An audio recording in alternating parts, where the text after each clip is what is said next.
Good morning, Passport Bros. I am going on a walk, and I thought I would bring you along. I hope you don't mind. And it's a walk and talk. I am rather new to recording myself on camera, so please be patient with me. I have a lot to learn, but I think I have a fair amount of knowledge to share, and I'm pretty confident that I'll be able to help you. At this stage in your life where you're thinking about either leaving America or relocating to the Philippines. As you can tell, this is not the Philippines. This is America, land of the brave. Notice how I didn't say the free part. So, I've recently decided to move to the Philippines. I went and met Filipina online. We met through Filipino Cupid. I know a lot of people push Christian Filipina, but for that price point, I just couldn't justify the expense. And many of the Filipinas on Filipino Cupid are also on Christian Filipina. I think one of the reasons why Christian Filipinos push so hard is because of their referral bonus, right? So it's most likely financial reasons why it is so popular amongst vloggers in our space. But I had a good experience with Filipino Cupid, and I had within, I don't know, 2 weeks, I had over 1,000 Filipinas reaching out to me. Or was it 2,000? Anyway, it was far more than the women that contacted me through American dating sites or apps. And it kind of opened my eyes, like what women in America, what they experience in dating apps, right? They're just bombarded with hundreds or thousands of guys reaching out to them. They've got their pick of the litter. They can pick and choose. And of course, in the sexual marketplace, you want to pick the partner that is the very best. You know, whether that's whatever you're looking for, right? Age, youth, beauty, money. So it's really the first time I got a glimpse of what Western women experience on dating apps. But anyways, I digress.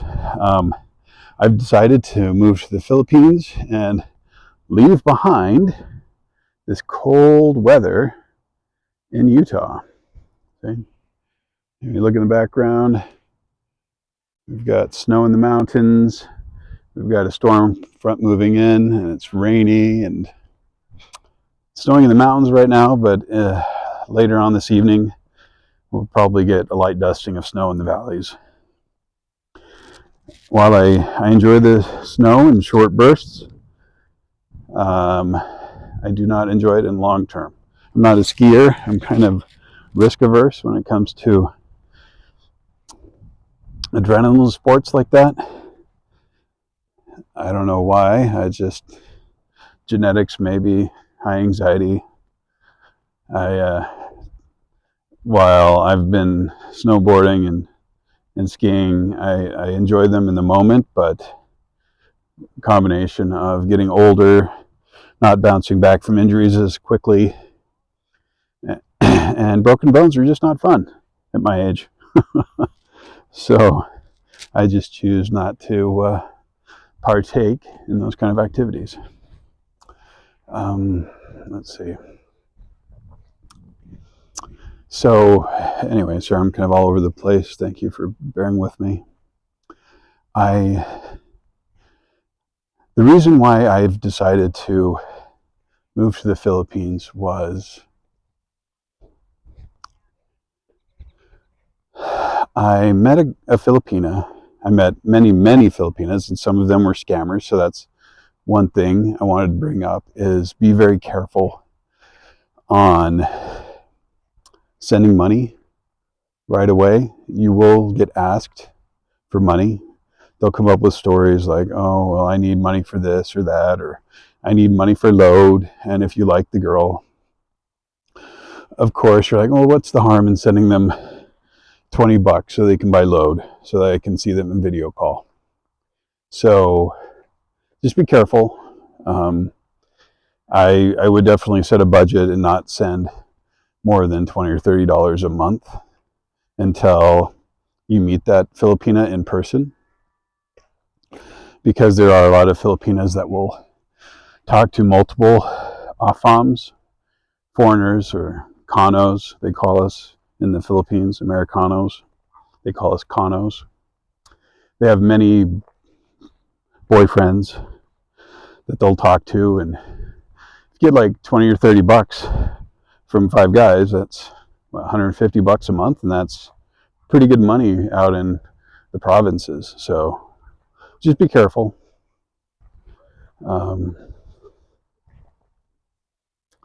But I met my Filipino in person. I flew out last August, and I spent about a month on Negros Island. Negros Occidental, not Negros Oriental where Dumaguete is, but I was in the northern part of the island. And she lives near a city called Kabankalan, which I'd never heard of it before I met her. But she is everything that I have ever wanted in a woman. She's young, she's beautiful, she has the smile that lights up a room, and she genuinely loves me and puts up with all my BS. Being married for 15 years to an abusive spouse really did a number on me and my mental health and well-being. And we met maybe 6 months after my divorce, and I wasn't in the right headspace, and I'm still working through some stuff, but she has been patient and kind and loving with me, more than I had ever hoped for. And we all know how challenging long distance relationships or LDRs can be. And I'm thinking if she can be this kind, loving, and patient long distance, I can only imagine how patient she'll be with me in person. And sure enough, when I was out there for a month last year, it was an incredible experience. From the very first moment I saw her at the airport in Bacolod, I was speechless. I saw this young, beautiful woman standing there at the airport waiting for me, and she was so shy. She would barely look at me in the eyes, and I mistook that, thinking, oh, my insecurities crept up. I'm like, she's young, beautiful. What does she see in me? Maybe she's seeing me in person, and she's having second thoughts or doubts about me and our relationship. But I saw her one first look in person, and my heart was stolen.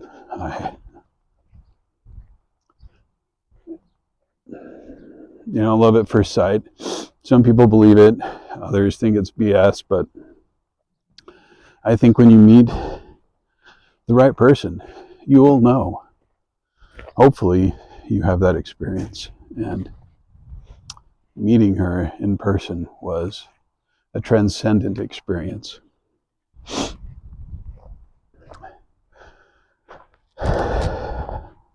later on, she told me that she was being shy because she thought I was so guapo, handsome. In her language is guapo. It's also the same in Spanish. But she thought I was so handsome, and she couldn't believe that someone like me would travel all the way from America to visit her.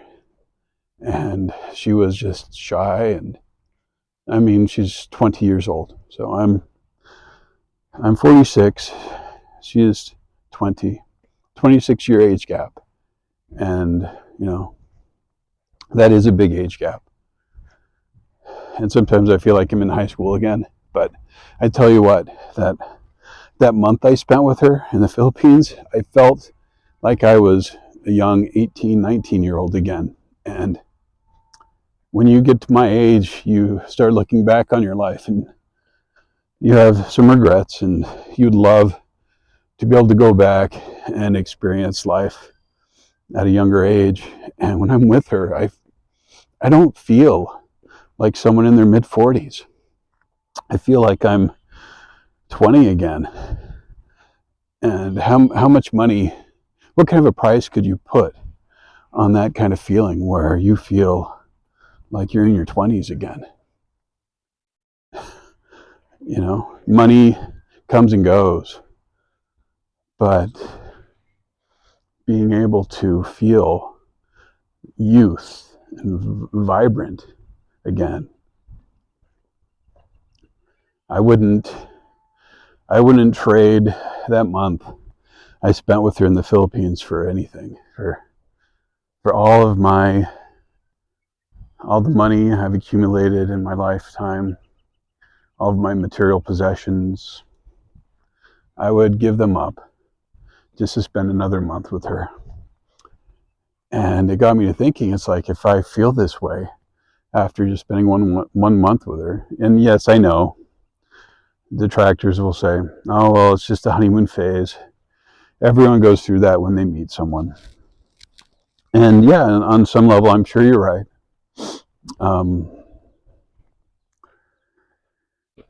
I'm sure we won't always have such amazing experiences together, and there is that honeymoon phase when you just meet someone. But I've dated many women, and it's never felt like this.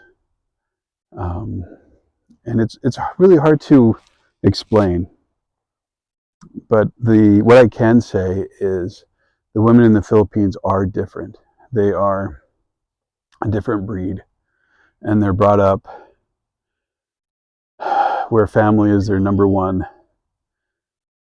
Having a strong family ties is their number one goal. And I gave my Filipina the choice of me moving out there or her moving to America, and she wasted no time in saying, I want to stay here, be with my family. I don't want, as much as I would enjoy going to America and seeing all the sights and living there, I would miss my family too much. And it's that kind of person that made me realize that she's definitely not a scammer. She doesn't want to marry someone like me to just get a visa and move to America and then leave me for someone better.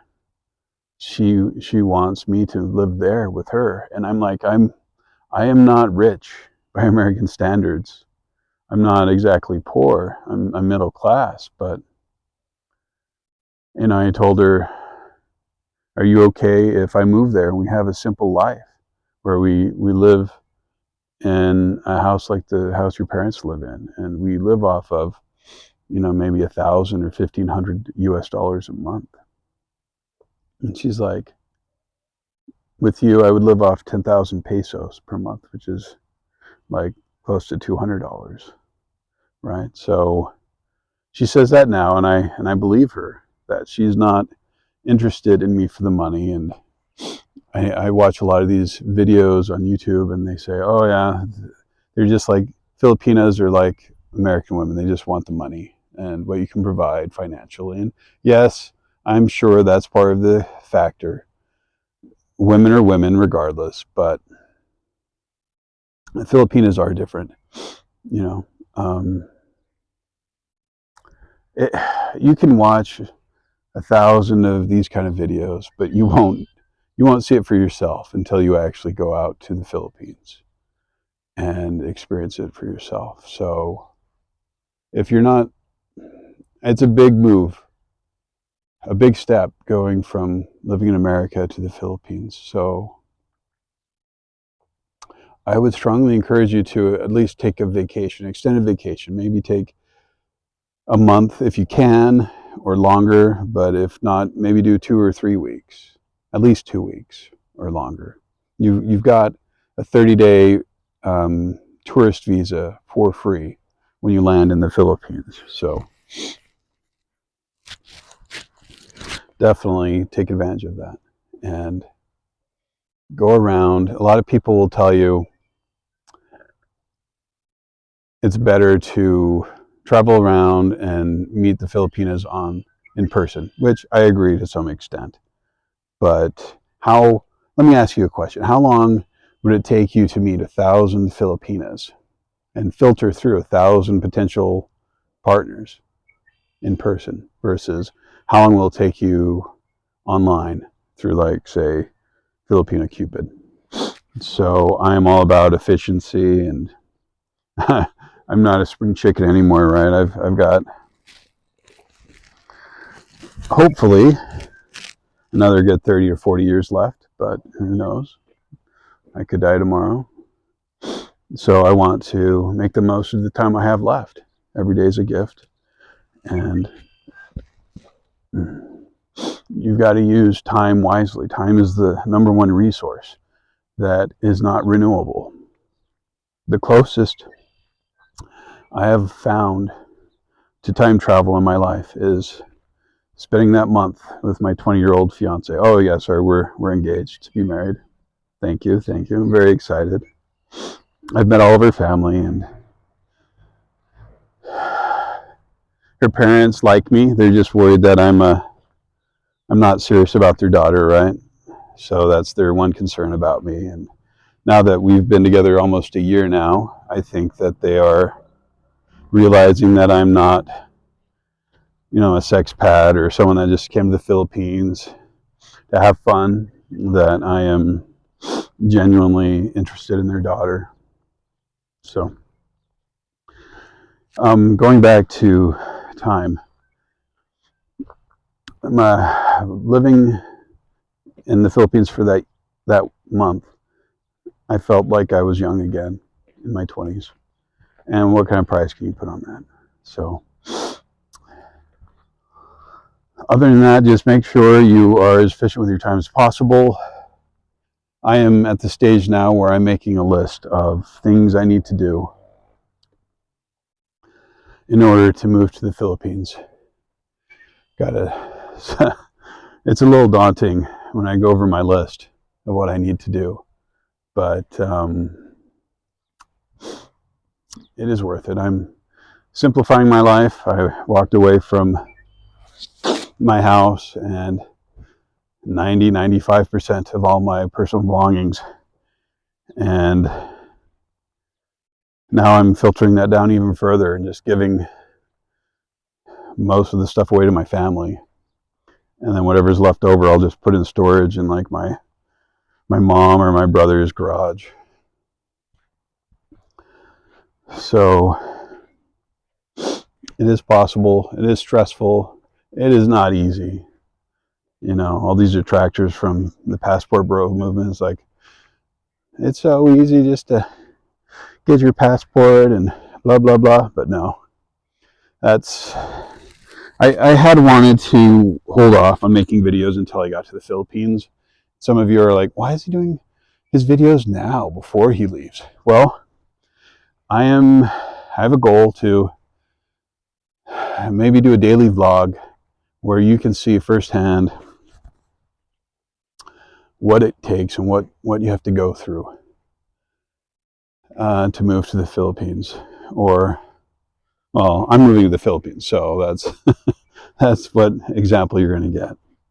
And my goal is to help those of you who are in a similar situation like myself, that are looking to move to the Philippines, what challenges are you going to go through? And I hope to help save you time and frustration and help you make the best decision, because it is one of the biggest choices of my life. I'm leaving all this behind, all my place where I grew up,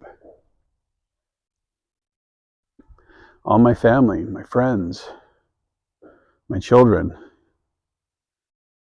If it wasn't for my children, I would probably be in the Philippines right now. If it wasn't for my children, I'd probably be dead right now. Some of you know what I'm talking about. Divorce can be very ugly, and being married to someone that looks at you like an enemy and complete disgust. I don't know of any bigger insult. Someone you've dedicated 15 years of your life, and they treat you like their worst enemy. They look at you with contempt. Anyway, I don't want to be a negative Debbie Downer, so yeah, make sure you like, share, subscribe, watch me for future videos so that you too can make the most out of your jump from America to the Philippines. And for those of you that have watched me this entire time, I appreciate you. I really do. I am not doing this for money. I'm doing this to help people. I don't enjoy being on camera. I'm not an extrovert. So this is definitely outside my comfort zone. Some of you can probably tell. But I'm doing it for you, my viewers, and for those of you that are serious about improving your life situation. Life is too short to go through it being married to someone that treats you like garbage. So if you are depressed and think that life can't get any worse, don't do anything to hurt yourself. Find a way to love you and do what you love to do, right? Put yourself first. It's okay to be selfish. A lot of people will tell you, oh, you're a narcissist, you put yourself first. I'm like, I put other people first for my whole life, and it just brought me pain and suffering. Yes, there was some joy mixed in with that too, but now it's my turn. Spent the first half of my life for others, and the second half of my life is going to be for me and those I choose to spend time with. And as a final note, sorry I keep rambling, thank you for staying. What helped me get over my severe depression after the divorce? You know, I went through the whole gambit of emotions and feelings and thoughts of suicide and low self-esteem, and would the world be in a better place without me in it? And if I didn't have my kids, I might have gone through with it. They gave me the strength and the love I needed to stay.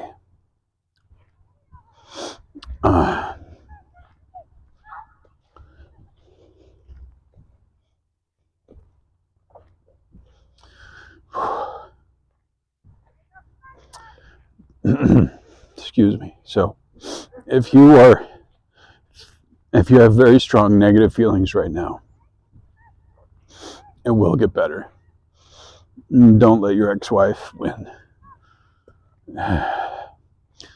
Yes, if you did something and hurt yourself, she might feel pain, but then she probably will end up feeling justified in treating you like garbage. But seek mental help. Call the crisis hotline if you need to. But what helped me is planning for my future and just taking one step at a time. You know, that book, if you've never heard of it, it's called Man's Search for Meaning, I think. Basically, I had felt lost because my whole life had been dedicated to my family. Everything I did was to provide financially for them. And once my family dissolved and I was alone, I just felt lost. So what I'm doing right now is my meaning in life. To help others find their way to a woman that will love, respect, and appreciate them.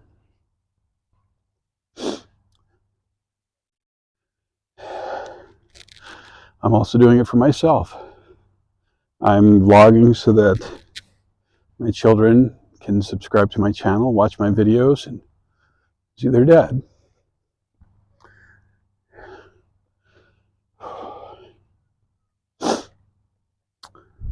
So that they too can be a part of my daily life.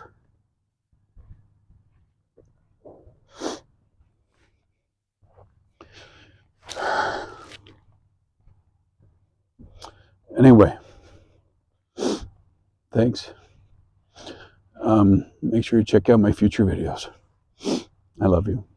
Or as my Filipino fiance would say, Palanga Tika.